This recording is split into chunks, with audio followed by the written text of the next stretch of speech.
You're listening to the Huddle Up Podcast with Chad Jensen and Zack Kelberman. Join Broncos Country's deep divers at milehighhuddle.com and sound off. And now it's time to drop some knowledge. Buck's getting old, though. Yeah, a year and a half. Looks like we're live. What's up, gang? Gotta let it breathe just for a moment here.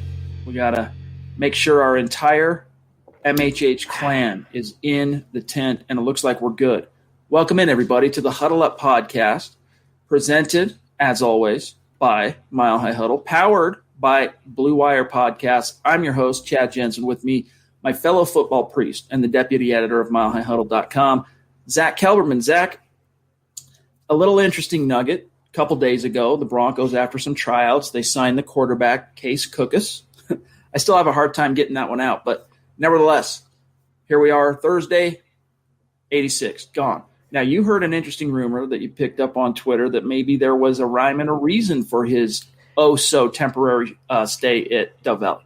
Yeah, I want to give Benjamin Allbright of KOA Radio the credit for this. He tweeted that he had a cup of coffee last year with the Giants, and a cup of coffee means it was a very, very short-term stay. So he was quickly there. And who do the Broncos open up the season against this year? That would be the Giants. So it's interesting that Broncos would bring him aboard and then cut him a few days later. It could be that. It could have been an intel grab. It could have been he didn't show much from whatever, in the time since he's been under contract. I didn't understand the point of bringing him in either way. You have three quarterbacks. You have potentially two starters. You have a nice backup in Rippon. You need a number 4 guy. So whether it's an intel situation or whether they just decided to change their minds after putting pen to paper, we do not know, but Case Cookus is no more. Yeah, it's interesting because oftentimes, including the Broncos, at least through the John Elway front office era, they've liked to have that fourth quarterback through OTAs. And then oftentimes that fourth guy, ends up getting his walking papers after he's served his purpose of distributing the ball to that third string. He's the second arm on third string. And in this case, they didn't even wait for that. Phase 2, basically in the books. They're going to kick off phase 3 next week. I think Benjamin Allbright, what he's reporting, makes the most sense, right? You go with your gut.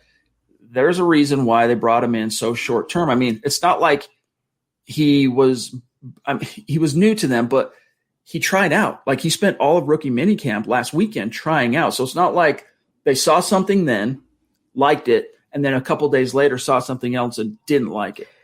No. If that's the case, if they liked what he did at minicamp, Zach, then they probably would have said, all right, even if they didn't love what they saw him do these last few days, hey, we liked what we saw then. Let's just kind of, massage him through this and see what may come. He's probably going to get cut, but let's just see. No, it was like, it just felt strategic. It did. And they had several players try out, and they only signed 2 of them. One was a linebacker, Pita. I won't pronounce his last name. And the other one was Case Cookus. So I don't know what happened from liking him enough in the tryout and deciding I need a number 4 quarterback for camp and then releasing him days later. I don't know what it was, but that's the theory that's out there right now, is that they grabbed some sort of intel, whatever they could glean from Cookus before waving him bye-bye. Shout out to Big Earn. I love Big Earn. He keeps me on point with scheduling the streams. Man, if it gets past 3:30 Mountain Time, Big Earn is in my DMs. Chad, where's the stream? Chad, where's the room? I need to get in the room. And I love it because he keeps me punctual. Keep being you, Big Earn. Angel, what's up, buddy? So I'm trying to think. There was some other big story that blew up in Denver over the last day or two. I can't even remember what it was. Oh, wait, yeah. The fake news that John Elway and Aaron-Rodgers were golfing together in California. Zach, tonight's, of course, our Mile High mailbag, where we take a peek inside because we are the football priest. Oh, wrong hat. But each and every week, there it is, we're here to offer you the absolution and answers to your burning Broncos questions. We're going to get to all that, try and be as democratic as possible. So if you're on Twitch, if you're on Twitter, if you're on Facebook, you're on YouTube, we'll try and get to as many as possible tonight. But, of course, we got to prioritize the Super Chat superstars and the Facebook super supporters. What's up, Leroy? Good to see you, buddy. He just says, Mile High salute to you guys. Go Broncos. Me and wifey just came from Raiders territory. Yeah, from Vegas or the Bay Area. I'm curious, but good to have you in the house, Leroy. So we're going to get to all that. Zach, should we at least scratch the surface on the rumor that wasn't the fake news? Why don't we? Because we're 4.5 minutes and we got a little room here. You have the report for us, so you did the due diligence. Explain what happened and what didn't happen and how this became a thing. Well, it all started with CBS Denver's Romy Bean. And for anyone who knows her on Twitter, she's great. Former Broncos cheerleader, great reporter. She knows her stuff and she has people within the building. She reported on the DNVR podcast earlier this week that Aaron Rodgers and John Elway played golf together and they have made contact for at least the last couple weeks. That would be tampering, and she kind of just writes that off, but that's what it would be. They've also, I believe, she tucked in there, they played poker together. They were hanging out supposedly in the same location in California. That was what she put out there. So that's the basis of the story. But then, as it turns out, Benjamin Allbright of KOA Radio, he said they did run into each other. There was some sort of interaction, but it was in February, and it was very quick. It was very brief. It was just a run-in. They didn't play golf together. They didn't have contact. They weren't talking trade. Nothing nefarious, nothing illegal, and nothing juicy here. It seems like two rich guys playing golf in the offseason, and they all run in the same circles. It's a very small world, the NFL, believe it or not, and that's what it turned out to be. So I wouldn't call it fake news, but I would call it exaggerated news because that's what it was. And I think either Bean was purposely trying to incite this story or she was fed bad information, because what Benjamin Allbright's hearing is that it wasn't that juicy to begin with. Far be it from me to call Benjamin Allbright a mouthpiece. I don't think that's what he is. He is very plugged into that Broncos front office. I don't think he's a company man in the same way that some people might say Mike Kliss is. All right. But at the same time, one thing we got to keep in mind is NFL teams, they utilize their sources in media, their trusted sources, strategically. So if this got out there and it creates the perception in the NFL zeitgeist that John Elway may have been tampering with Aaron Rodgers, and this is just tinfoil a little bit, all right, keeping this as far as perspective here. Wouldn't you, if you're a front office guy, get on the horn to some of your sources and debunk it ASAP? I mean, that's what I would do if it were me. Now, that doesn't mean that's what happened here, all right, but it's something to consider. Here's what she actually said, Romy Bean of CBS Denver. Quote, "I know for a fact that Aaron Rodgers and John Elway have had contact these past couple of weeks. I know for a fact they were playing golf together in California. I know that has happened, even though that's tampering or whatever. But how else does John Elway woo guys but on the golf course? I actually have this story corroborated on two different sides, which is pretty wild.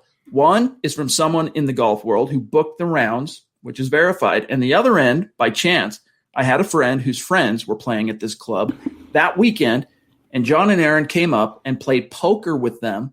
So corroborated on two sides, and no one is talking about that," closed quote. So I think there's a little bit more to this. I'm just being honest. I said fake news up front, a little hyperbole here. I do think there's some there. I just don't think it necessarily crossed any line. I couldn't say if it crossed any ethical line of tampering as far as NFL rules are concerned. But also, here's my thing. She says, "I know for a fact," but unless you witnessed it with your own eyes, it's not a fact. You're trying to get those things through sources, and that could be the telephone game. That could be an unverified speculation. It could be someone saw the wrong person. So it's not a fact if you're still going through middlemen to get your information. It very well could be, like Benjamin Allbright stated, they did run into each other. Like he said, in passing at the same course in February. So this was before all the A-Rod talk came out, all the trade chatter, before he was even disgruntled. They're both from California. They're both super wealthy. They both like golf. I think that's the similarities here, and we shouldn't read too much into it, Chad, beyond that, especially when you compound this with what we heard about Rodgers today. Was that apparently there's been communication from both sides, the Packers camp and Aaron Rodgers camp, and they're talking about a new contract now. So it looks like what we thought all along since the night of the draft. Aaron Rodgers used the Broncos to get what he wanted, and that was an ego stroke in the form of paper money. Yeah, I mean, it really shifted over last weekend. And this week in particular, I mean, all the guys that were reporting, it's looking like, 60-40, including great reporters, intrepid, dare I say, reporters like James Palmer of NFL Network. It's looking 60-40 Rodgers is going to be dealt. And the Broncos, they're first in line from Diana. I always forget her last name, from ESPN. All that stuff, all right, to suddenly turning on a dime. No, the Packers are talking to him. They've put a real offer in front of him on a new contract that would basically ameliorate some of these hard feelings and give him the confidence that this is my team for the foreseeable future based on the guaranteed money that the Packers would be offering. So it really doesn't seem like Aaron Rodgers is going to leave Green Bay. I mean, never say never. Stranger things, right? We cover the NFL. I've been covering the NFL now for almost a decade. I've seen some really weird crapola happen that you just couldn't have predicted, but it just doesn't feel like it's going that way, Zach. Well, first of all, we have Casey Martin in the chat here, and he's the pro Rodgers anti-lock guy and the anti-Kelberman guy. They might have had a conversation, Casey, but it could have been about the weather. It could have been about golf. It could have been about anything. There are two human beings in the offseason, and you mentioned that the chatter started after the NFC title game. I'm talking about the trade chatter where it was like, it's a done deal. It was all of Denver media reporting that on draft night. It was, just sign the papers and he's a Bronco. It didn't work out that way. It was far from it. He manipulated and massaged and finessed the Broncos to get what he wanted out of Green Bay. It's the same thing we told you on draft night. It's the same thing that's going to happen now and after June 1st. He's not coming to Denver. All right, guys, get your questions ready. I see we got a few super chats stacked up. We're going to get to all those here in just a moment. Quickly, though, some matters of business, all right? Make sure you're connected with us on social media, starting with our Twitter account at HuddleUpPod. While you're doing that, make sure you follow our main account, the mother account, at Mile High Huddle on Twitter. If you have those two accounts followed, you're not going to miss anything related to the pod or any breaking Broncos news and analysis. Also, you're going to want to make sure while you're at it that you're following our great producer, John Cronenberg, a.k.a. Buona Beast, on Twitter, at John K. MHH, my fellow football priest, Zack Kelberman, at Kelberman NFL on Twitter, myself, at Chad and Jensen. And then also, guys, you want to make sure you're following the show, connecting on Facebook, all right? Easy to find. Open up the app, search Huddle Up Pod. You'll see our page, or navigate with the link facebook.com/Mile High Huddle Pod. If you're liking and following the page, you will be automatically entered into our weekly giveaways. Might be a hat, might be a mug, might be a cool, signed piece of memorabilia from us to you, something like that. As long as you're liking and following the Facebook page, you're in on that. Speaking of Facebook, if you want access to our VIP video and podcast content, you got to become a super supporter on Facebook. Go to the main Mile High Huddle page. Hard to miss, all right? 95,000 fellow Broncos fans following that page. You'll see a big blue button at the top that says Become a Supporter. Click that. Follow the steps, $5 a month. You're in like Flynn. You get Kelberman's Corner every Sunday at noon Mountain Time, and the Trickle Zone on Saturdays, noon Mountain Time. So check that out. And then last thing here, gang, check out the merch store, huddleuppod.com. We got some really cool football priests designs coming up very soon. We got some really cool Priest and the Beast designs coming up very, very soon. So check it out, huddleuppod.com. Get your swag on. In the meantime, you can get a trucker hat. You can get one of the football priest hat. You see Zach rocking there. A little something for everybody, shirts, hoodies, tank tops, the wikes, all right? It's another way to support what we're doing here. And if you're not in a position to do those type of things, it's all good. We are seriously satisfied and just thrilled to death to have you with us here in the live stream, or if you're listening after the fact as an on-demand podcast.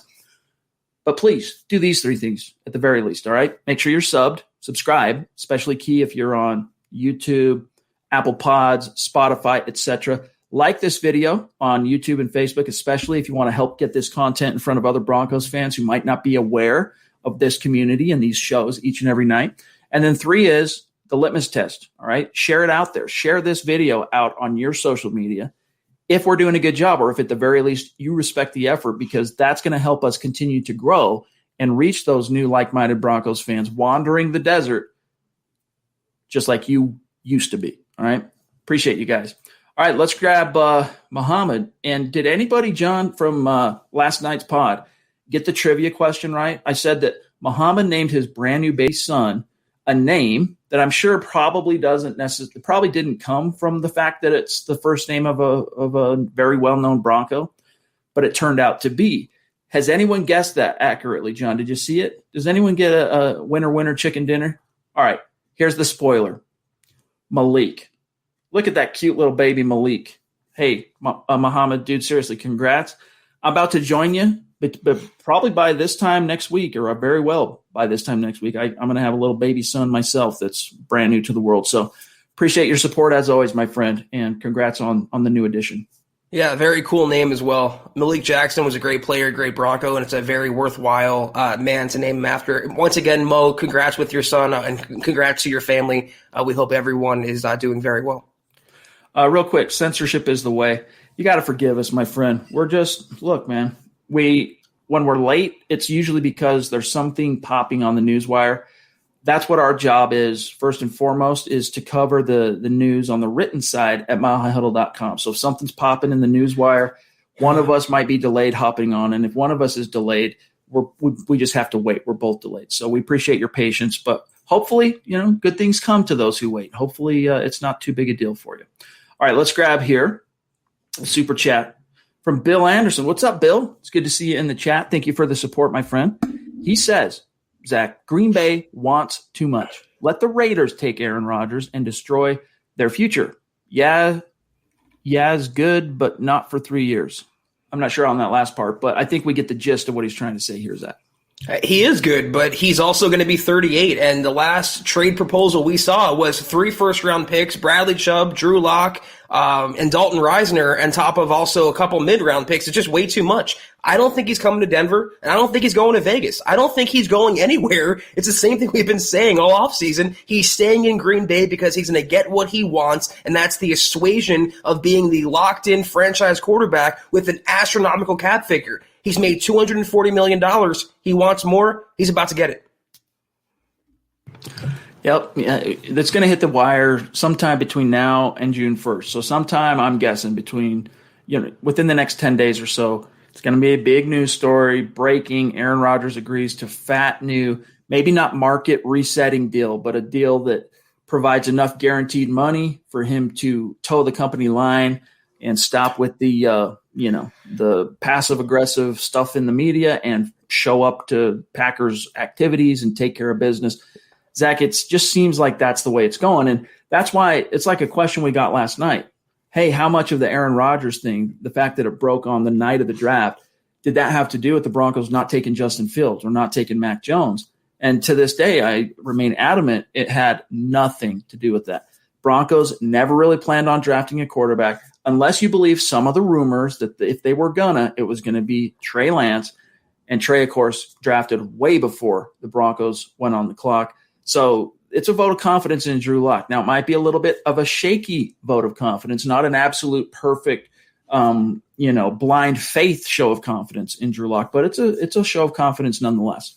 Yeah, he wants that money to fend off Jordan Love, all of 0 regular season snaps as an NFL quarterback. So it's just his ego, and we've talked about that at length.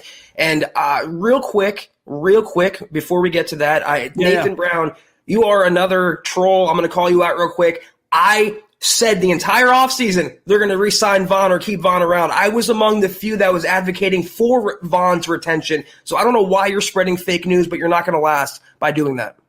Kind of like we weren't going to sign Vaughn. All right. Whatevs, essay. Let's grab here. Riley Malloy. Welcome. Riley, appreciate you, my friend. Support means a lot to us. Connect on Twitter, all right? And if you're already connected with us on Twitter, reach out and do one of these in the mentions, and so we can connect your name to whatever your Twitter account might be, because oftentimes they're not exactly the same, so it's a lot of guesswork. But appreciate you, dog. He says, Chad and Zach are legendary men walking amongst boys. Hey, dude, we appreciate you. We appreciate you. Hopefully we'll see you week 3 in Denver, all right? The home opener for your Denver Broncos. We're going to be there. Big old MHH tent, meet and greet, live podcast, barbecue, some beverages. It's going to be a gas. And maybe a dunking booth. You guys can throw tomatoes at me until I fall in the water. I'm sure you guys will get off on that. Doug, what's up, dude? Appreciate you, my friend. He says, what's up, Chad and Zach? Remember to smash. That's right, smash. I got to remember that verbiage, man. That's what the kids say on the YouTuber. Smash the like button, ladies and gents. Excited to see how these camp battles play out. Hashtag state of being.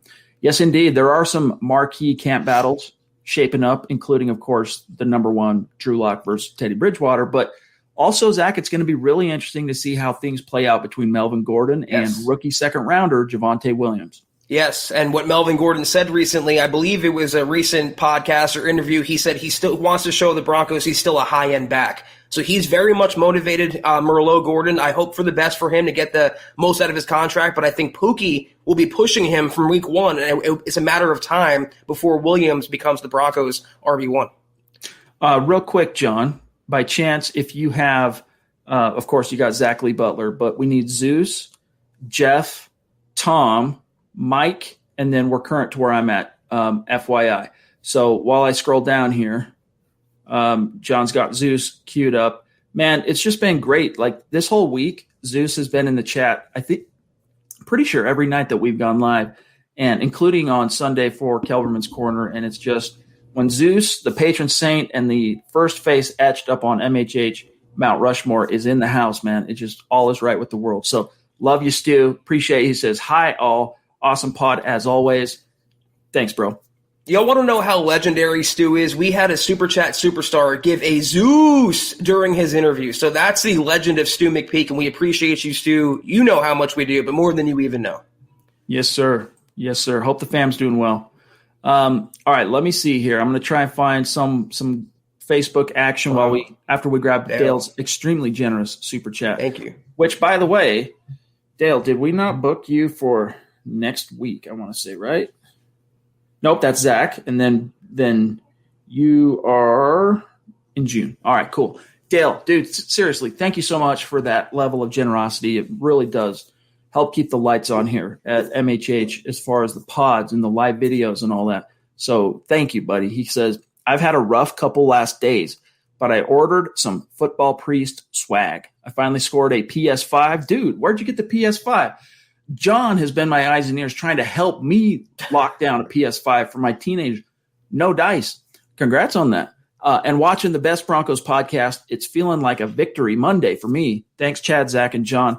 Well, I'm sorry to hear, Dale, that you've had a rough couple of days, but your football priests are here. Whatever we can do to help you exorcise those demons, you let us know, man. Thank you, buddy. Dale, you got the PS5. We're envious of you, so we hope you have a good night enjoying that, and we appreciate your patronage to the store, and we hope you like the swag that you picked up. Indeed. All right, real quick here. Let me see what we got on Facebook, all right? And any Twitches, any Twitters, I'm going to try and keep an eye out as long as it's relevant to the conversation. Meantime, Zach, would you mind getting started here with Jeff, and then I'll circle back. Absolutely. Jeff jumping in. Jeff Hepner. Sounds like a new name, Chad. I'm not sure. We never heard that one before. So, Jeff, welcome. $4.99 Super. Appreciate you so much. Good to have you around. He goes, happy to be live tonight, guys. Work usually gets in the way. So happy to be a part of the show tonight. Can't wait for Drew to prove people wrong. Let him hate Jeff. We appreciate you for joining in with us tonight. And we have another Druther on our hands, Chad, another lock supporter. You don't have to worry about whispering or tiptoeing on this podcast, Jeff. You are more than welcome. This is your, I hate using this term, but it can be your safe space for your lock fandom. We like having you around, and we appreciate you. Yeah, I know it's not your very, very first Super Chat, Jeff, but seriously, man, welcome and thank you. Appreciate your contributions.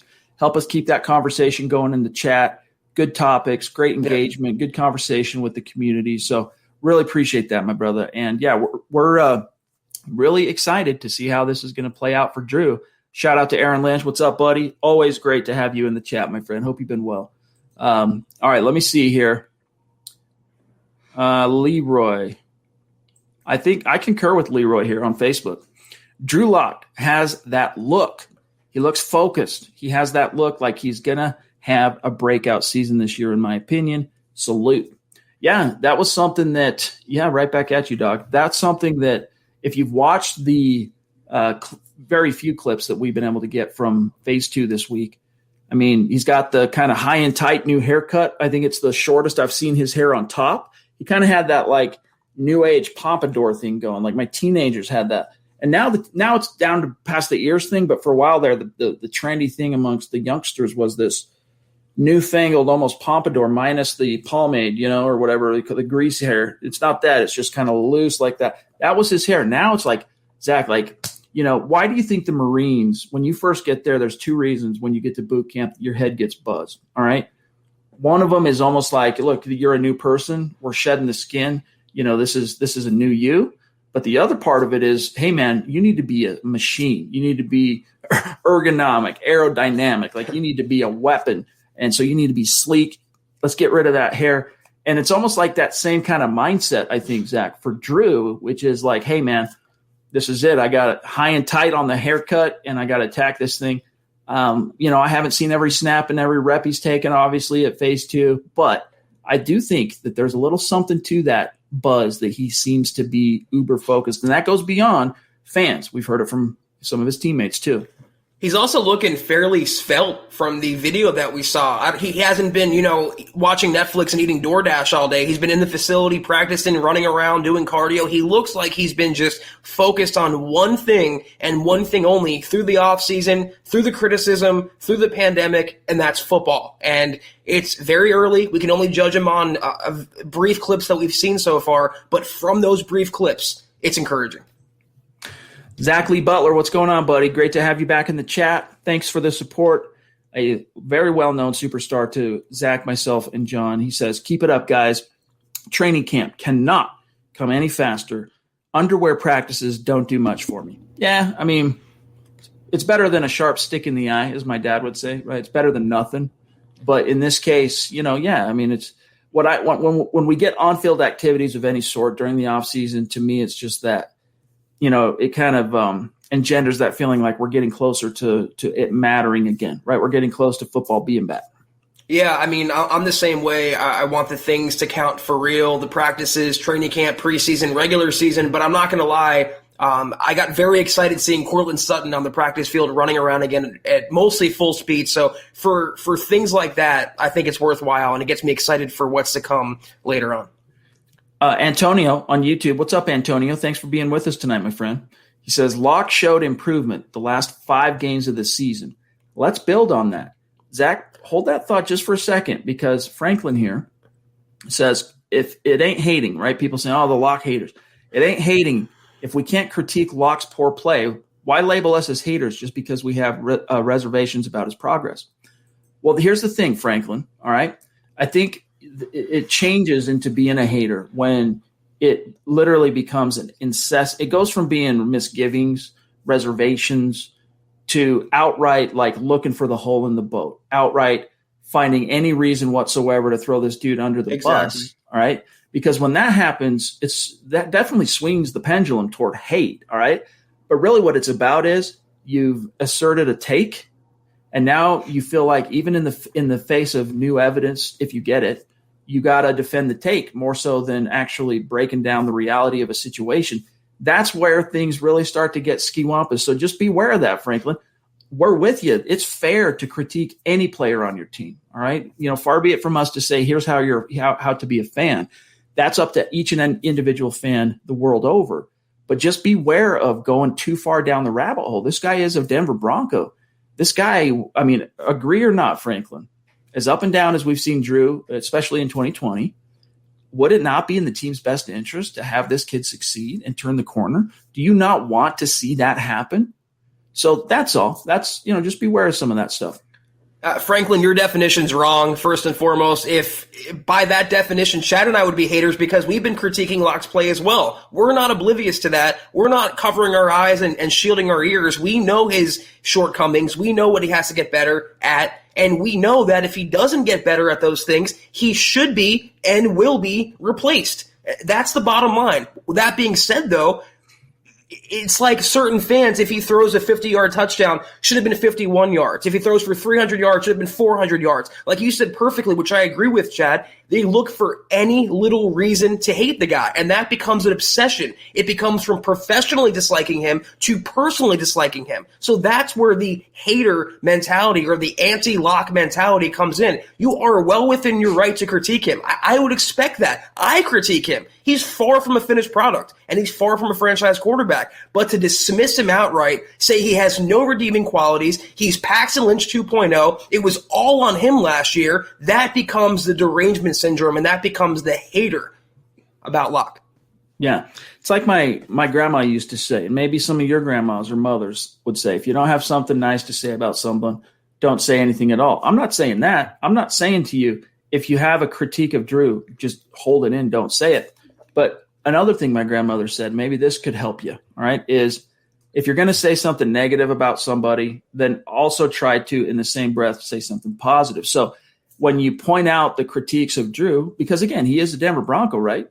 You love the Denver Broncos. So when you find something negative to say about Drew, or you want to say, look, the 2 picks he threw in the fourth quarter in that Patriots game, blah, blah, blah. But then also say, but you know what? He was dropping dimes through the first 3.5 quarters, and his wide receivers were dropping touchdowns all game long. Exactly.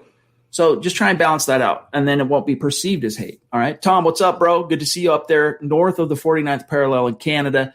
He says, Elway would have stuck with Luck project. Stay with the program. Don't think he'd go after Aaron Rodgers, guys. Your thoughts?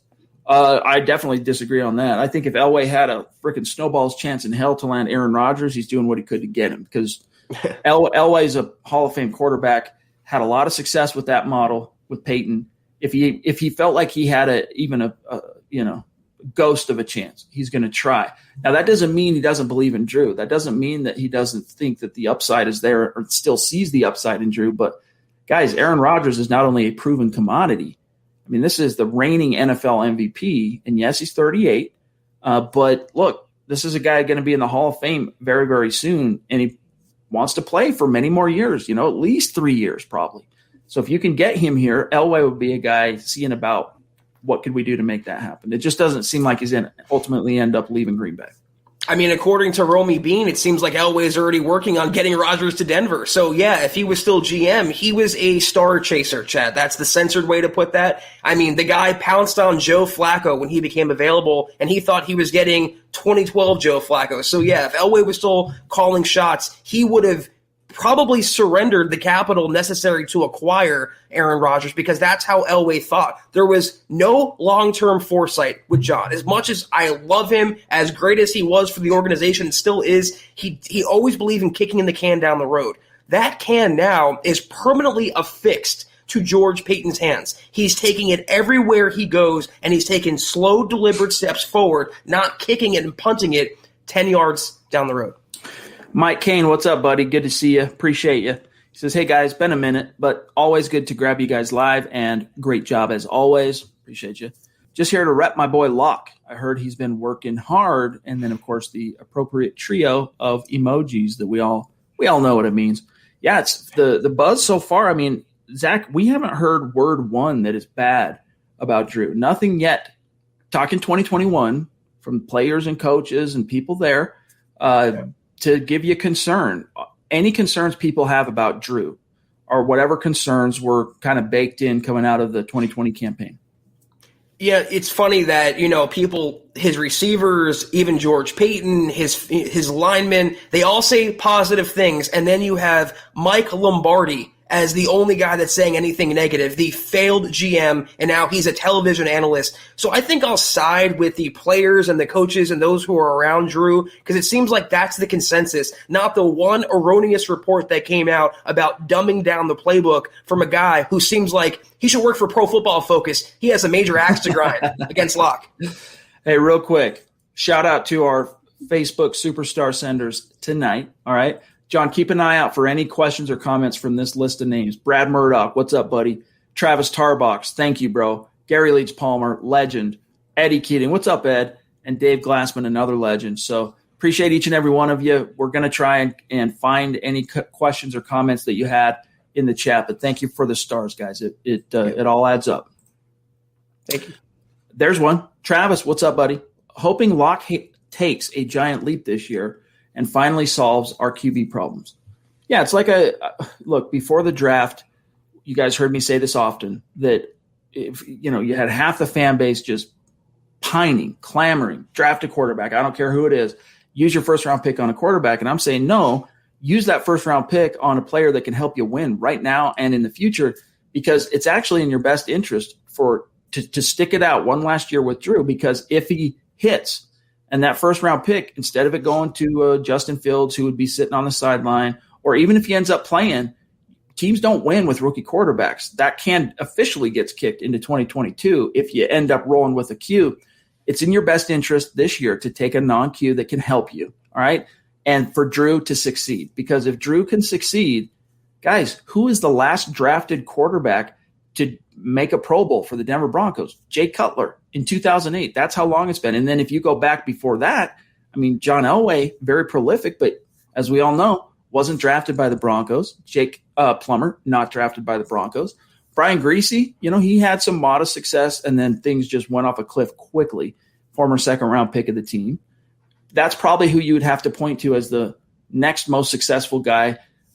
Jay Cutler, Tim Tebow. We're scraping the bottom of the barrel. We need Drew Lock to succeed. And if Drew succeeds, Zach, that means Vic keeps his job. That means Pat Shurmur keeps his job. Ugh. That means fans get what they want in the standings.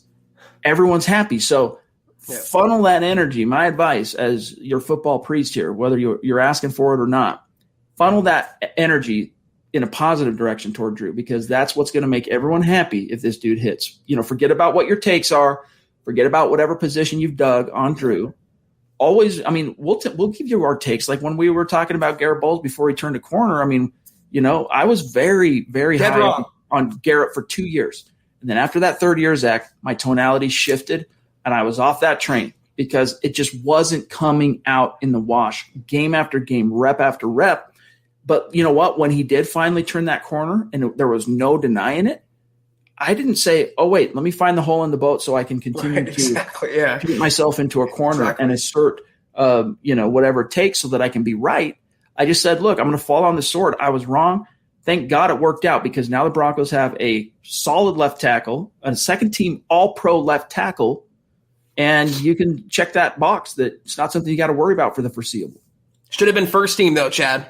Get rid of him, cut him right away, replace him. That's the same level of overreaction when it comes to Drew Lock. And it's a great example you brought up, because I wasn't the biggest Garrett Bowles fan, and I was hammering him like the anti-Lock haters are hammering Drew. But I still gave him that chance because he gave the Broncos the best chance to win. And if he succeeded, it would make the Broncos a better team overall. I don't understand how that's a hard concept to follow. So if Drew does well, that means the Broncos do well. And if the Broncos do well, it means they're back in the playoffs or the playoff hunt. Isn't that all what we want for Denver? Be back in the playoffs, back to relevancy, back to games that matter in January. And that's how I feel about Locke. And if we're wrong about it, we'll be the first ones to say we were wrong.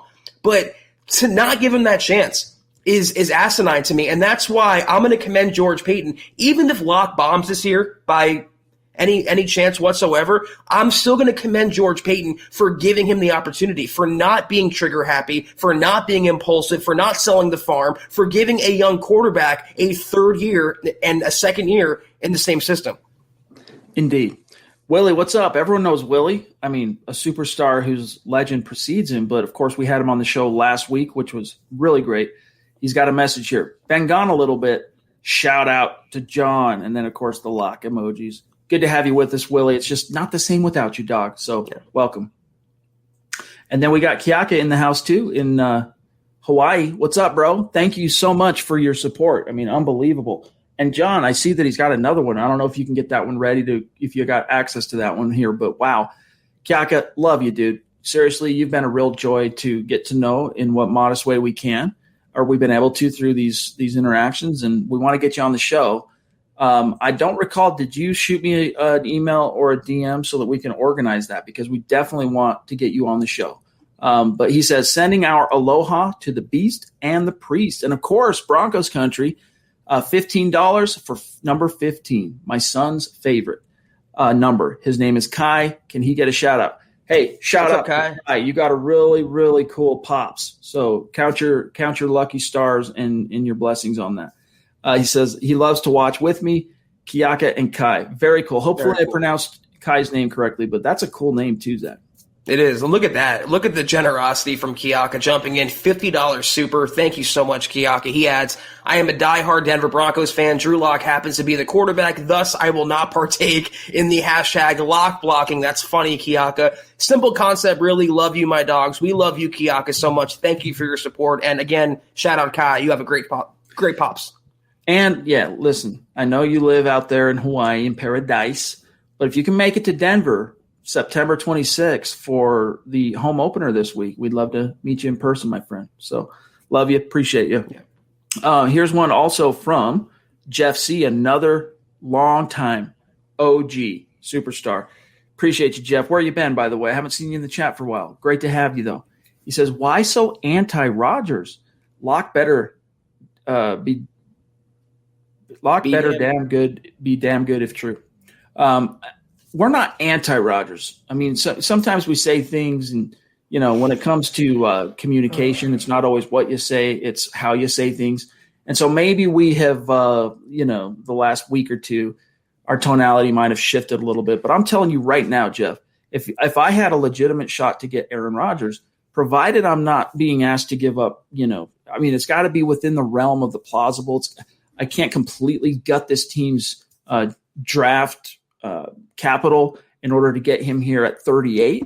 If this was 32-year-old Aaron Rodgers, it'd be a different story. But still, I would say, hey, man, go try and make it happen. But it just doesn't feel like it's going that way, Jeff. Praising Locke doesn't make me pro-Locke, and criticizing Aaron doesn't make me anti-Rodgers. So I don't know why we have to be forced into these boxes. Both things can be true at the same time. And it reminds me of the biggest criticism from last year about Locke, whereas Broncos fans think it was solely him. Two things can be true. It was him, and it was also Pat Shurmur. It was the blocking. It was the receivers. So we can acknowledge Rodgers as a great quarterback, future Hall of Famer. He is all of that, but he's also 38, and he would cost a pretty penny. All of those things are true. Doesn't make us anti or pro. The doctor in the house, PhD, Christopher L. Bush. What's up, buddy? Thank you so much for the support, and it's great to have you in the chat, my friend. Hope you're doing well. Michael, appreciate the support on that too for Zach. It means a lot. Thank you. Here's one on Twitch from JWusso989. Thank you for watching on Twitch. Hopefully sorry, John. Put him back on. I accidentally clicked I don't know if you can still grab him. There he is. Hopefully you have subbed over there, so welcome. Thank you. He says, patience is the key with Drew Lock. 2021 and a full normal offseason plus being pushed by Teddy will make Locke a better quarterback and leader on this team. Yeah, see, this is another topic, Zach, where my opinion has evolved. Because this time last year, I really wasn't questioning the wisdom of John Elway only bringing in Jeff Driscoll as anything noteworthy as far as veteran presence in the QB room, because my opinion at that time was, all right, you live, you learn, right? My opinion at that time was, no, Drew doesn't need that. He needs to be perceived within the locker room as the guy. He needs to feel like I'm the cock of the walk. This is my team. Not really feeling like there's even a threat of anyone else in the quarterback room that could split the locker room or anything. I was wrong, dead wrong. That's a topic I was dead wrong, because I think even though Drew Lock's obstacles last season, which were unique to the year 2020, had nothing to do with that, the fact that he didn't have that competitive anxiety, all right, I think did play a part in him taking so long to launch. All right. And really it was week 11 where he started getting his footing. And by then season's over, man. Like, you've made your bed, call the curtains, stick a fork in it. The season's probably done. So I think this time that Bill Parcells coach psychology of, hey, you got to sing for your supper, or bringing in a plausible threat. It's one of the maxims of the NFL. And I was ignorant enough to look past that, thinking, no, Drew just needs to be, the guy. No, I think that was wrong. And this is the right move, bringing in someone who could plausibly beat him in a competition. All right. Because I think it will see the cream rise to the top in Drew. Yeah, but also someone that's not going to overwhelm him with talent. Just a by far better quarterback. I mean, by arm talent alone, by upside, Drew Lock is a much better quarterback. And this is my take on it. I believe the Broncos went into the offseason thinking, we're okay with starting Drew if it comes to it. We'll stick our nose into Stafford and Rodgers and Deshaun Watson, but nothing's going to be handed to him at all. Nothing is grandfathered to Drew. He has to earn every rep, every snap, every game, every start, every opportunity, because he didn't do that last year. He didn't hold on to the mantle and become that franchise quarterback. So that's where I think the thinking is with Locke. Ed says on Facebook, watching the Locke haters get so desperate to get another QB. I saw someone post on this page today, we need to get Jameis Winston. Yeah, facepalm indeed, my friend. We feel you on that. What? John Houston, what's up, buddy? John, do you have a Twitter account? Because I always try to find you on Twitter after you super chat, and I never can. So if you're there, connect and do one of these in the mentions. He says, it gets really draining to listen to Building the Broncos. All those guys do is trash Locke. It's very frustrating where I don't listen to them anymore. Can you have them be more positive, please? No, I'm not going to strong arm the guys to assert a specific take or perspective. I mean, from an editorial perspective on Mile High Huddle, that is something I control in terms of, Zach and I. I mean, I'm the publisher. Zach's the deputy editor. We try to make sure that whatever guys are writing is not going too far down a rabbit hole. I've never had to really do much on that front, though. On the written side, everybody stays pretty well balanced. But, guys, let me tell you something. When you get a microphone in front of you, all right, and you're being thrown topics and questions and things like that, and you're speaking off the top of your head, sometimes things come out and they aren't always delivered with sugar. So they can come off more harsh than maybe even the take might be. And then you look at Nick and Carl in particular. Let me tell you something. Carl is one of the sweetest men I've ever known in my life. That dude doesn't have a negative thought about anybody, let alone a Bronco. But and then Nick, he's a data guy. He's as pragmatic as it gets. He would even tell you, I'm a curmudgeon. He's a self-styled curmudgeon. He's a doubting Thomas.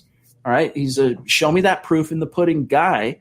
And Drew didn't provide that proof in the pudding, not in a completely definitive way last year. And so that's their position until proven otherwise. They doubt, just like some of you, that Drew has what it takes to rise to the occasion. So I would just say, look, whatever that takes away for you in watching Building the Broncos, hopefully it is made up for in the fact that those two guys know more about football than I do. I mean, from an X's and O's perspective, from a scouting perspective, all that stuff. Those guys are very knowledgeable, experts in the field, and so hopefully you can kind of pick up some of the slack on that side of what they deliver on Tuesdays. To each their own. To each their own. All right, let me see here. Corey with a interesting topic on YouTube. By the way, we're at 47 minutes coming up on, so we got to kind of start moseying. Do you think we will sign Morgan Moses and drop an offensive tackle? Keep a Bobby Massey for depth and competition. We have the cap to do it for sure. So for those of you who missed it or who might be wondering who Morgan Moses is, former high-round draft pick of the Washington football team. I want to say he's been starting at right tackle for Washington, but either way, they cut bait. And I tweeted about it today. Interesting, like eyeballs, like, oh, this is interesting. It's worth taking a look at, but at the same time, you just signed two guys. Right. One of them just signed his deal today. And, you got to be careful not to go too overboard. I think they've already kind of made their bed in terms of the two guys they want to compete for right tackle. And as interesting as it would be, Morgan Moses, former premium round draft pick of another team, Zach, I mean, you can kind of – it's like one of the old sayings, too many cooks ruin the broth, right? Be careful of that. I mean, it's hindsight now, but it seems like Denver shot its load too early. They signed two tackles when they had a better tackle become available. They could have gotten one for the price of two, but I don't think they need any more. And they're not going to cut a guy that just signed, like you mentioned, Cam Fleming literally put pen to paper today. So between them, they have Quinn Bailey, they have Himmelman, they have Calvin Anderson. I think between those five, they should equal one Juwan James. Kane Dawson, what's up, buddy? Appreciate the super chat. He says, just popping in to say hi for a minute, fellas. Well, we appreciate it. And thanks for the show of support on super chat. It means a lot to us. All right, let me mosey here. We haven't covered this, so might as well. R. Powell on YouTube. Did the Broncos have tryouts with kickers and long snappers today? I don't know about – well, I know that they did this week. I don't know if it was today. But to my knowledge, no one's been signed yet. And it's a very topic because we're talking specialists, and the Broncos already have a lot of money tied up in their kicker and punter, respectively. And then the guy, they found a new long snapper outside of one bad snap last year. He was really good for him, Jacob Bowman-Moyer. He had one bad snap that ended up in a safety for on a punt to Sam Martin. So it's they're just covering their bases. I mean, that's all I'll really say about it. If you want the positive spin, it's that Peyton is turning over every rock to improve every position on the team, from long snapper to punter to quarterback, and goes down the list. But whatever happens from that. I'm not going to get too excited about a third-string long snapper or a second-string punter. They're just fine with Boban Meyer and Sam Martin. All right, John, real quick, I want to grab this from Dave on Twitch. What up, Dave? Stars on Facebook, comments, engagement, conversation over on Twitch. Really appreciate you, Dave. He says, I don't think Drew needs to look over his shoulder. Teddy just makes the team better if Drew Lock happens to get injured and miss a game. Yeah, there's truth to that as far as, you need that fail-safe. You need that insurance. But I do think Teddy, I feel like I strayed too far in one direction on this with my tone a week or two back. I am not dismissive of Teddy. All right. I think Teddy is a more than competent NFL quarterback, but I think the book on Teddy at this point, from a macro perspective, as far as the NFL, those few GMs who thought, hey man, this guy could still be a franchise Q, those dreams died in Carolina last year. No one's thinking that about Teddy anymore. Teddy is now viewed as a Band-Aid guy that can keep the ship afloat. He's like a Tyrod Taylor. That's Exactly. what he is now. Exactly. Maybe he can change that narrative. Maybe he can change that perspective. But because that's how I view him, all right, I don't see him as some overwhelming threat to Drew. But he's good enough, Dave, to definitely, and especially as a leader and a guy that just brings juice. I was talking to a guy that knows Teddy that said he's just the type of guy that when he walks into the room, the energy shifts. And not because he's some big rah-rah, type guy, but just that he just kind of has the it factor in that department. It's unfortunate that his tools and traits as a Q don't rise to that level, but so that's good for Drew to see. It's good for Drew to feel that competitive anxiety, and it's good for Drew to see how a leader who has had some success elsewhere, as modest as it might have been for Teddy, how that works. Osmosis is a thing. Maybe he's turning heads because he's wearing two gloves whenever he walks into a room, Chad. We don't know that about Teddy.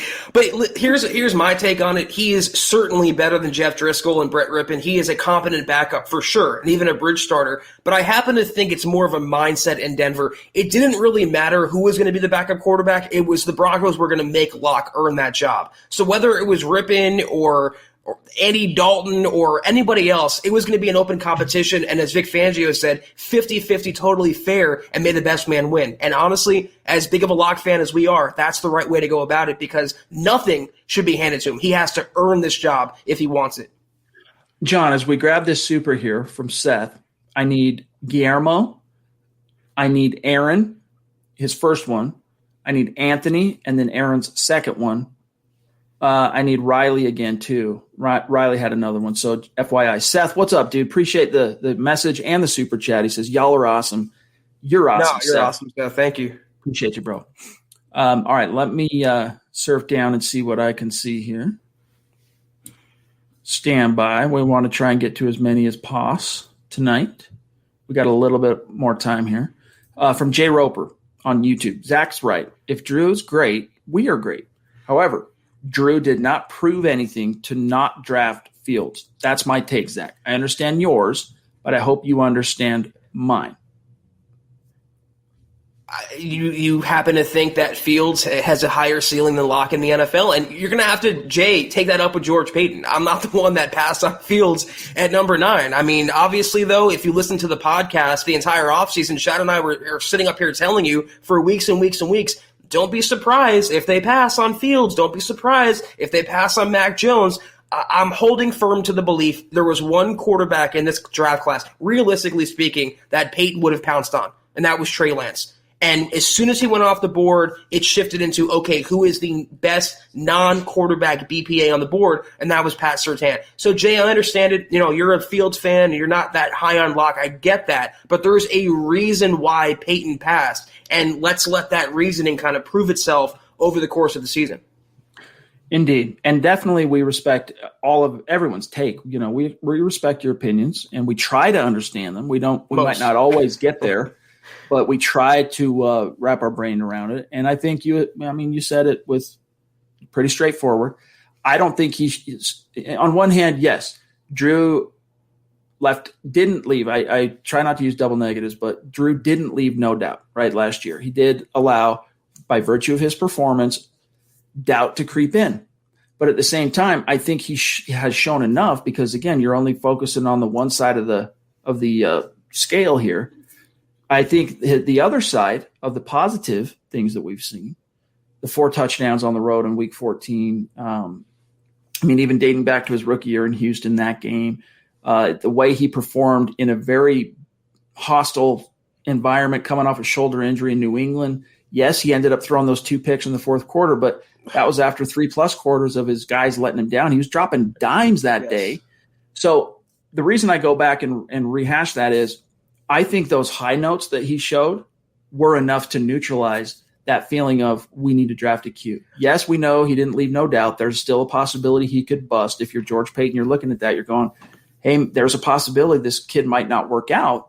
But at the same time, I've seen enough on the positive, and we put in enough time and energy to coach and develop him that we want to see that through. So, Guillermo, what's up, dude? That's a new name on Super Chat. Yes.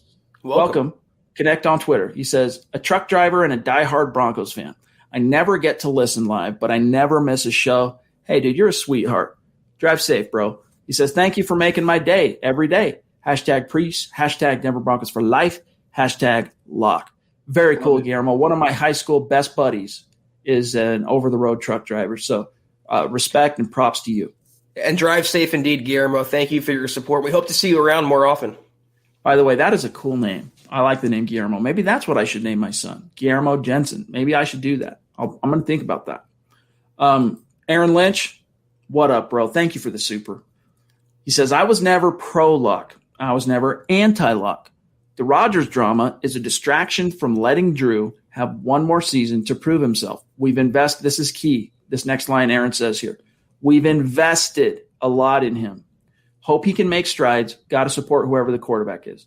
Yes, and that's a big reason why when we say it's in the team's best interest to run it back one last time is because you have invested so much into him. And I don't just mean the time, but now look at this, 2 years without the playoffs. Now, 2019 missing the playoffs, that wasn't Drew's fault. That was Joe Flacco's fault. That was Brandon Allen's fault. That was Vic Fangio's fault, to be frank. But last year, you sacrificed the pain that you're absorbing as an organization because that's what it takes for a quarterback to navigate the trial and error learning curve. You have now paid those dues. You've invested a lot into him, and you sacrificed, see it through. And this, look, some would argue that one more year is not enough to say you saw it through. I'm not going to go that far. I think this is it. This is the point where, it's you either know it or you don't. And if you're not sure on either, that's an answer in and of itself. You move on and find a new quarterback in next year's draft. But well said, Aaron. Totally totally fair analysis there. And it's interesting because the Broncos have invested a lot in Drew draft picks, like you mentioned, time and energy and hope and optimism. But they've also sacrificed getting other players, passing on Fields, passing on Trey Lance, maybe not trading for an Aaron Rodgers, not trading for Deshaun Watson. So they have a lot invested in Drew by all aspects. So that's why if he is the quarterback this year, support him. It's not that hard of a concept. If he's bad, he'll be replaced. It's really as simple as that. Anthony, what's going on, buddy? It's good to see you. He says, man, feels good to catch you live. Normally I listen on my long drive to work in the morning. Best thing to do at 3:30 a.m., LOL. My guy Locke gonna shut a lot of fans wrong. # let him hate. Love that, dude. Anthony, we love the cool anecdotes we hear from our community on how people work our show into their routines and their lives. So appreciate you, man, and the support. 3:30 in the morning, Anthony. You are a trooper. We appreciate you. Seriously. Yeah, I'm not a morning person. That'd be a tough grind for me. Aaron again, thanks, bro. Locke's new haircut is starting to reveal, dare I say it, a Peyton Manning caliber forehead. Oh, God. Where's the meme? We've seen the memes, right, of the Drew and Peyton head that's been turned into one thing. He could still cut it shorter. Hold the phone, boys. The stars are aligning. PFF didn't think about that. Yeah, maybe there was some kind of a Peyton brain transplant. In order to fit that brain into Drew, he had to go high and tight. Maybe, get a cranial lift if that's a thing. I don't know. But Well said. Thanks, Aaron. I actually have some breaking news here, Chad. He's actually ranked the 34th best quarterback in the NFL by PFF after getting the haircut. So another knock on Drew Lock. Indeed. I'm gonna see if I can find this meme real quick. You should pull up. Did you the video that we were tagged in today? Did you see that with Lock and Teddy B? I didn't quite understand that. That missed the mark for me. I'm like, I don't even know what I'm seeing here. It was nightmare fuel. I'll be seeing that in my dreams tonight.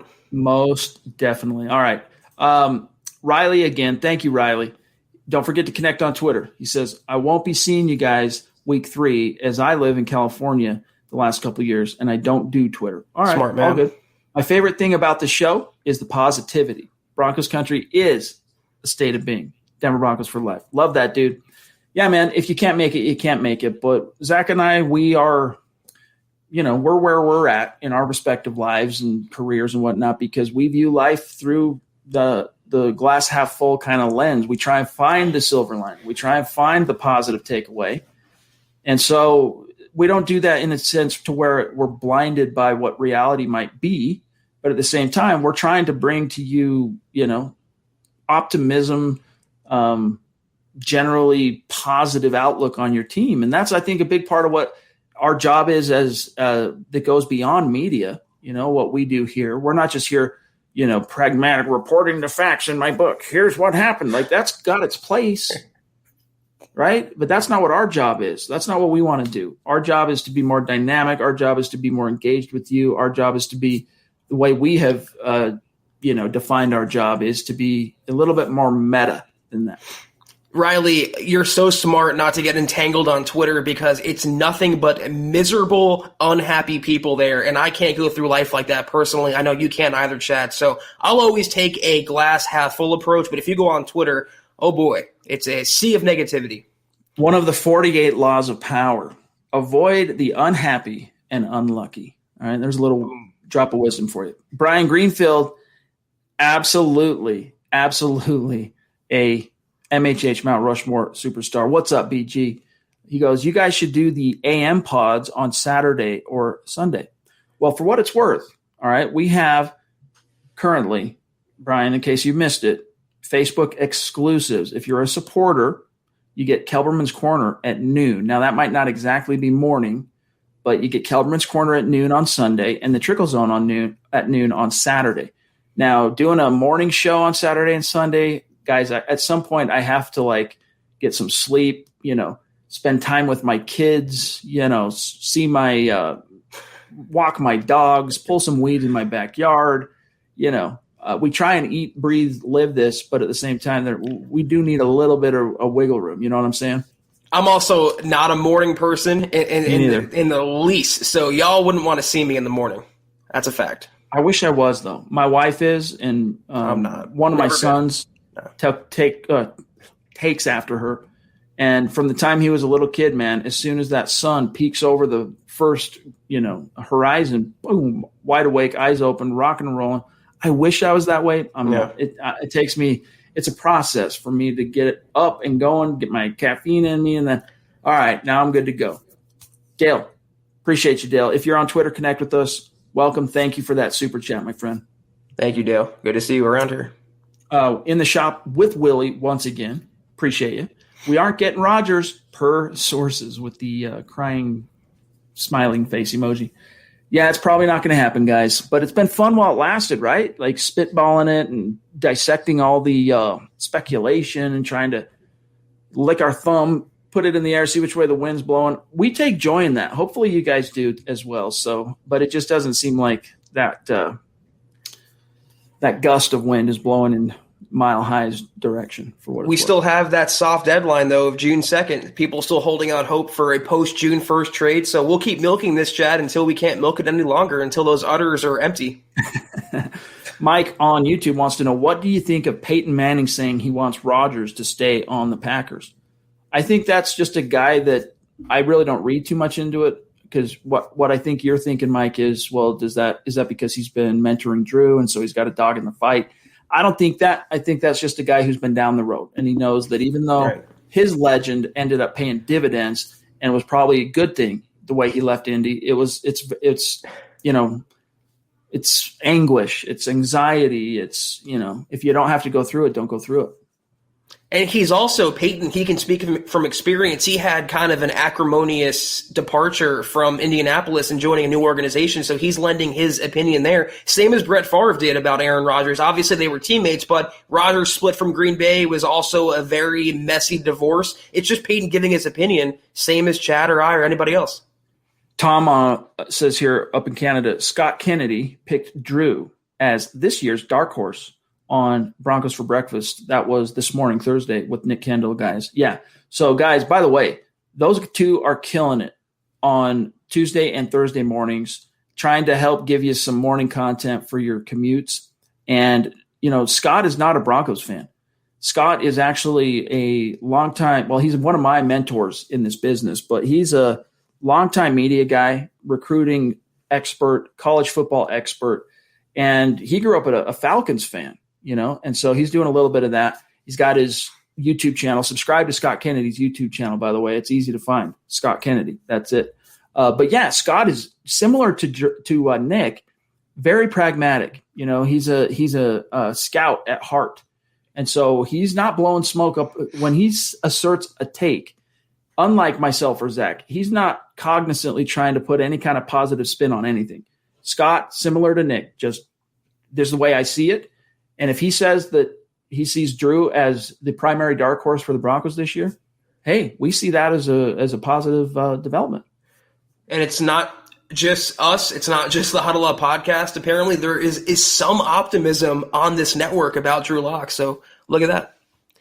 Yeah, guys, Tuesdays and Thursdays, 8 a.m. Mountain Time, 10 a.m. Eastern Time, Broncos for Breakfast with Nick and Scott. So check that out. Really good content. And I mean, really good, both the analytical stuff and, they can really go down rabbit holes in the best sense that are edifying, illuminating. You'll be better for checking out those live streams. And even if you miss them live, go back and listen to them on demand. So, all right, let me see here, guys. Corey H in the house. What up, Corey? Appreciate you, my friend. He says, a serious question for anyone and everyone. Does it mean nothing that Locke is the worst rated QB in the league in his second year? That doesn't seem like a red flag. Well, what stat exactly, Corey, are you talking about? All right. It's a little late in the pod to pull up stats and really break it down, but are you talking like Pro Football Focus's subjective rankings or subjective grading system? Are you talking about his overall QB rating? Are you talking about his completion percentage? Guys, what did you expect in terms of you got to know he's not going to give you a perfect product as a second-year guy in a pandemic-influenced season where he lost his number one wide receiver and suffered a right shoulder injury. So I'm not sure what you were looking for in that once all those dominoes fell into place. You know what I mean, Corey? But love you, bro.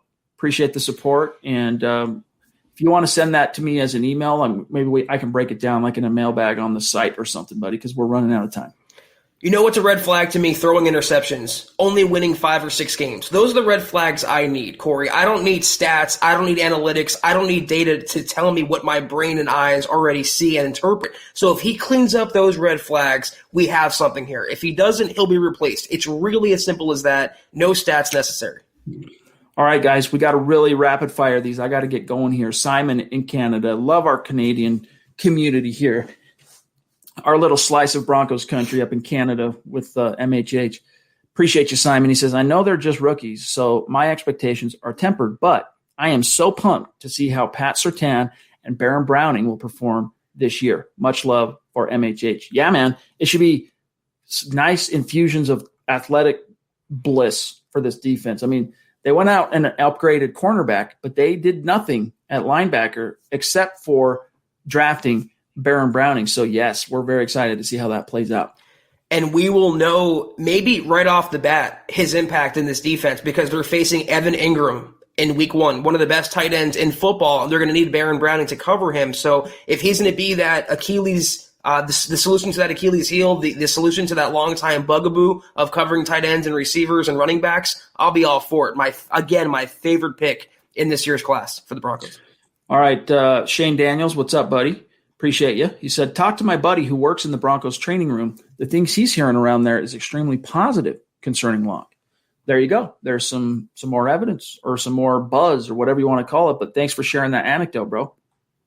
It seems like there's nothing but positivity and optimism around Drew Lock from literally everyone connected inside the Broncos building. So I'm encouraged by that personally.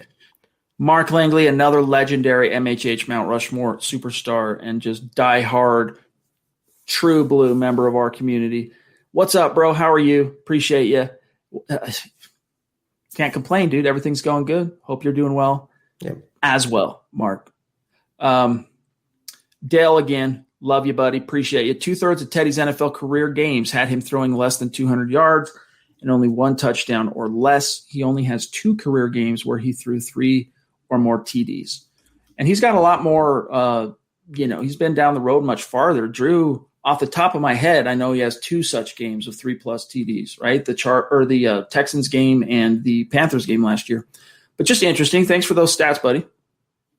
I'm looking up. It's loading right now. When the Broncos played the Panthers, how well Bridgewater did. It's 30 of 40, 283, no picks, no touchdowns. That is what Teddy is. And that's yards is actually a little high for him. So he's always going to be just that, a middling quarterback who takes care of the football, even though he doesn't do it all that well. That's just who he is. And those numbers were very inflated by garbage time because the Broncos jumped out to a massive lead. So you had a lot of garbage time stats there as well. Oh, and by the way, Corey, you want to talk about QBR? His QBR in that game, Bridgewater, was 45.5. Locks was 88.7. So moving on. There you go. Stu Meat, good to see you, buddy. Thank you for the super chat. I'm trying to make out what you got on there in the profile pic, but good to see you, buddy. Really appreciate you.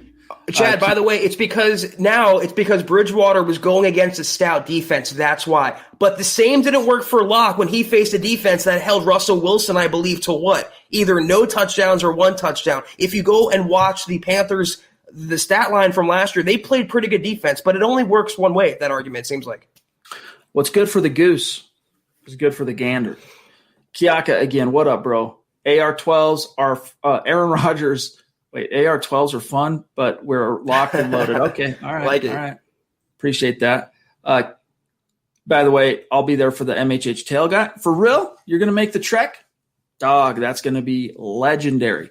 Legendary. We're going to be doing a lot. It's going to be content. It's going to be the live pod. It's going to be meet and greets. It's going to be kicking back before the game. It's going to be a gas. So we are going to definitely look forward to that. Kane, again, appreciate you, bro. Thank you guys for making my long nights better. Same to you. You make our nights better. For real. Sir. That's no lie. Albert, can't go a show without shouting out my dog, Albert. He says, I've mentioned it before, glass half full or half empty. It means the same. Time for a refill. That's good. That's good. Some dad wisdom there. Guillermo again. He says, I feel like Malik Reed is way underrated. Your thoughts? Yeah. I mean, he led the team in sacks last year. He deserves a little more juice than he's getting, but don't get carried away. Don't get carried away. He's a solid cleanup sack guy. You're not going to see those jaw dropping by virtue of his own raw athletic tools and technique, beating a tackle one-on-one. For the most part, he's a cleanup guy. He's sound in that department. He's going to put pressure on, but he just doesn't have that extra gear that like a Vaughn or Chubb do. And he sucks against the run. That's his biggest thing. He needs to get better against the run. Yeah, I wouldn't say he's way underrated, but he's not exactly a household name. I like Malik Reed. He's like the Jeff Holland, remember him, Chad, that actually worked out for the Broncos. Yep.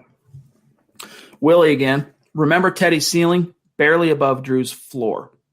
I may be a little hyperbolic, but I'm pretty close to feeling you on that, Willie. I think it's accurate, honestly. Excuse me. All right, let me see here. Guillermo, again, by the way, Shermer is holding the whole team back. Hey, you're preaching to the priests, dude. How often does the congregation preach to the priests, let alone the choir, right? But we feel you. Yeah, that's a topic for a whole other podcast. Hopefully that changes this year because he's had a year with this collection of talent. Here's Scott in Chicago. What up, dude? Thank you for that super. He says, Zach just took the same deep breath I did. Go Lock. Great show, gents. # state of being. Appreciate you, bro. I take more deep breaths than COPD patients, Chad. I just can't stop, just sighing at this constant lock hate. It's weighing on me, man. Nancy, 2 nights in a row from Nancy. Thank you. She says, I'm a Lock supporter. I think he just needed to mature a bit and realize he has to earn the job. Agreed. I think that's a part of it. And that's, Zach, part of what my admission earlier tonight, saying that my take was wrong last year. He needs to feel that competitive anxiety and really believe and buy into the fact that he's got to sing for his supper. Exactly. That's a very fair analysis. I agree with that. Eric, what up again, dude? 2 nights in a row for Eric. Love you, bro. When Shanny had this team, you knew those first 15 plays were going to eat the other team's lunch. Shermer's first 15 blew. He didn't help his QB. Yeah, Kubiak's first 15 were always on point too, for the most part.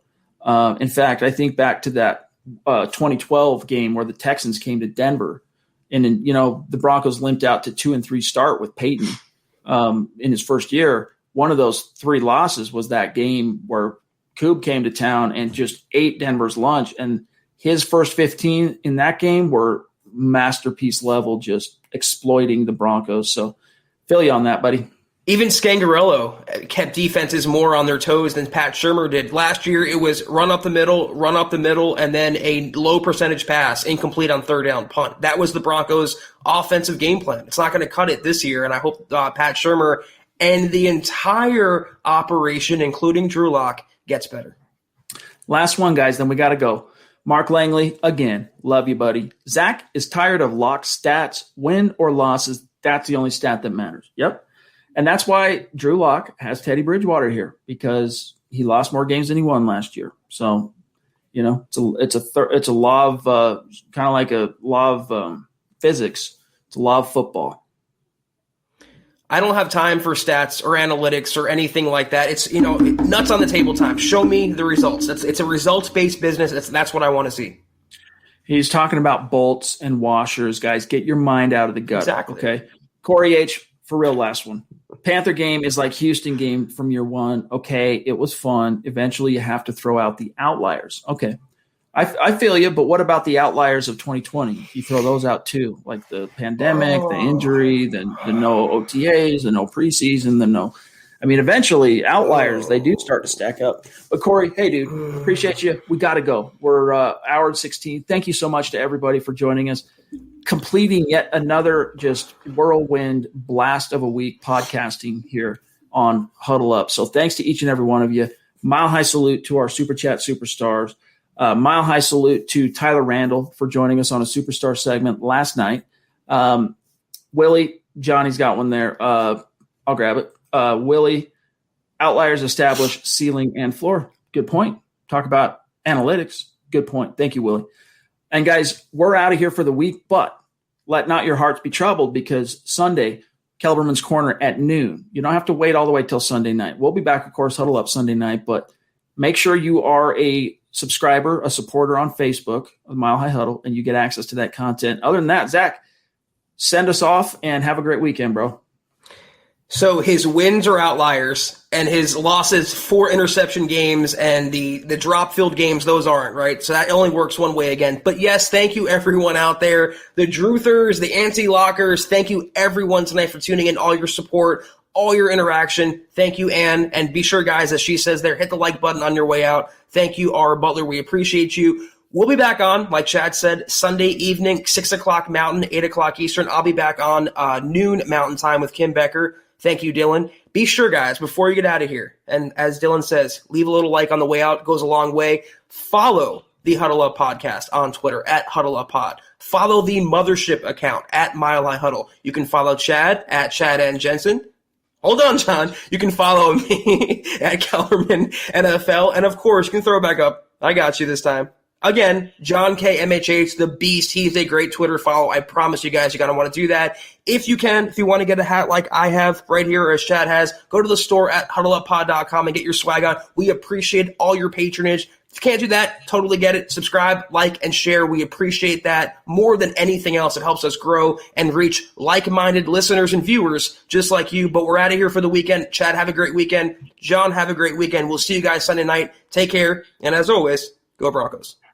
You've been listening to the Huddle Up Podcast. Join Broncos Country's deep divers at milehighhuddle.com to keep the conversation going.